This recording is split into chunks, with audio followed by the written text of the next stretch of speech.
Hello, I'm here today with Sarah Quinn from Talk Shop Retail. Hey Sarah, thank you for joining me today. How are you? I'm good. Hi.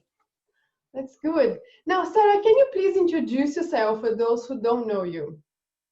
Yes, so my background is in retail and visual merchandising, and now I'm the co-founder of Talk Shop and also owner of Sarah Quinn.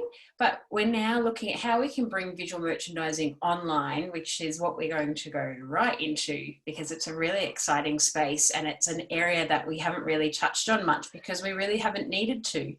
Um, That's true. and I'm really excited to talk about this topic today. That's exciting because I invited you here exactly for that reason, because so many shops now have been forced to sell primarily online. And even those who haven't perhaps been forced because haven't are not in lockdown 2.0, as I call it in Melbourne, now have to sell online because their competitors are also online. So today we're going to talk about how to increase e-commerce conversion rates through online product optimization. And I know that you know a lot about it. So can you give us your best tips, please? Yes. So it's really about how you can bring your website to life and how you can make it really be a great place to visit and that's exciting and that oozes out your brand. So we're really talking about humanizing the site. So often people tend to neglect their website and think about selling without considering the customer experience. We set up a site, we load our images on and the price and our logo, we think that that's enough. But as you said, it's hugely competitive. People like to know exactly what they're buying, who they're buying it from, and you need to gain their trust, especially when you want to get new customers. So this is all about bringing your site to life and making it interactive and a really nice place to spend time on. Yes, absolutely. And as I said, now if people were not selling online, they just had to go online and it became just so competitive. But to just have a website is not quite enough, is it, Sarah? No, and you would know, I mean, there's so many barriers and places that a customer can become frustrated on a website. And there's almost, I would say, between 3 and 7 points in which they could get frustrated shopping on a site. And at that moment, they'll have multiple tabs open and they're ready to click to another site and have a look somewhere else. So optimizing your product online is about minimizing that and then also making it a really clear and easy experience so that you're answering as many questions as possible on And your website. absolutely. And how can they do that with the Yeah. products on the website, please? So there's a few really, really key areas. So the first area is being on brand. So when landing on your site, does your customer instantly recognize whose site they're on? The challenge for you is to make your site different to other sites. So you need to use your brand values, your mission and your beliefs. And you need really strong graphic design and a logo and colors for this. So it's, what does the customer see above the fold? Their first impressions. So that's things like font, colors, photography, logo, the navigation bar, announcement bar, an attention grabbing headline. And then it's all about letting your brand shine through. That's fantastic, because usually we think about how to display perhaps the products on the website, but don't consider so much other things like the things you just mentioned, the colors, the brand values, or other things that you can use to connect with your customer pretty much, right? That's right. And I guess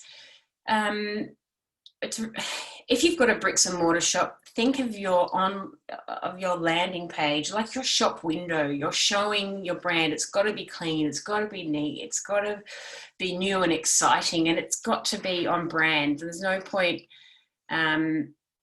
showing something that it doesn't represent who you are and the customer becomes lost. Yeah, absolutely. Now, in terms of products, do you have any tips on how they can show their products on the website in terms of image or descriptions or anything along those lines? You think, yeah, there's a few things that you can look at for that. So product photography, having great photos, really clear photos, showing detail in the photos. And the other really important thing to show is the lifestyle of that photo. So how can your customer use that product in their life? So, and I always like to relate it back to a physical shop, because I think we're all really used to shopping in physical shops. But when you go into a shop, you might see a jacket or a jacket on a mannequin, and then you see the pants that it's teamed back with and the top underneath, and you see the shoes. And in your head, you start to think about, you know, yourself in that garment and how you would wear it and where you would wear it to. So we want to do the same online. And so we call that using lifestyle images. So you're placing the product into the life of someone and they can start to envision themselves in it and how they would use it. Yeah, absolutely. It evokes emotions, right? So Yeah. you see the product being used, you can picture yourself in that scenario, and then That's right. it's more enticing for people to buy, isn't it? Yeah. And if you want to even go one above that, it's show me 2 ways I can wear that jacket. Show me a casual look on the weekend, and show me it's, something a bit more formal. Yeah, So you're absolutely. giving me lots of ideas. You're selling me that product. Wonderful. And how do you suggest people can improve the online customer experience on their website? Look, it's got to be, there's so many different ways to improve the experience. As we said before earlier, it's removing any barriers, so any challenges a customer might have, any links that don't work, any queries. So you need to have really clear product descriptions. So I click on the product, I see what it's called, I see all the details about it, I see where it's made, I see what size the model's wearing. So then I know, I think I'm about a similar size to her. I see where the product's made, any questions I might have. So I like to think about that again, back in a store experience, is if you're selling a product to a customer, thinking about the kind of questions that your customer would ask, or the things that they look at when they see the garment or the product. Yeah, fantastic. And I entirely agree with you, not just from a marketing point of view, but as a consumer as well. I like to know everything about the products I'm buying, especially online, because who Yes. hasn't had the experience of receiving a product that is not quite what you thought it was, right? And unfortunately, even if there were few experiences that you had, that you bought a product and it was not what you expected, it affects how you shop in the future, right? So people feel a little Absolutely. bit uncomfortable sometimes. Yeah, and we just have such small chances online of gaining customer trust.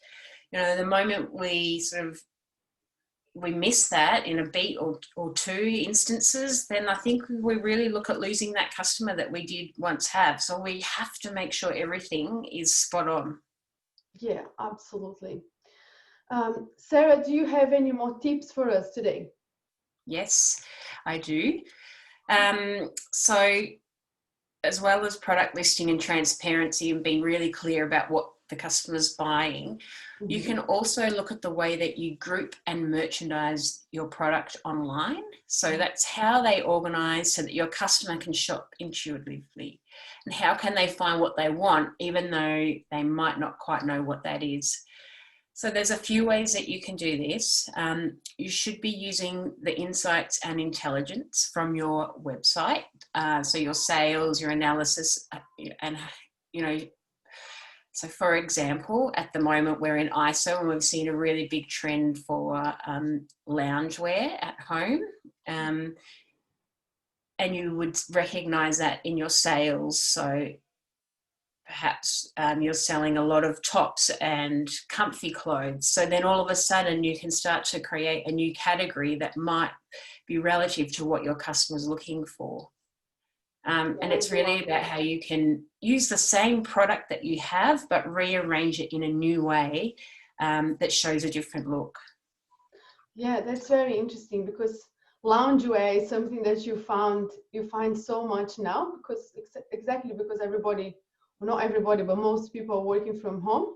And it's Yes. not something I used to see so much before, but it is there now.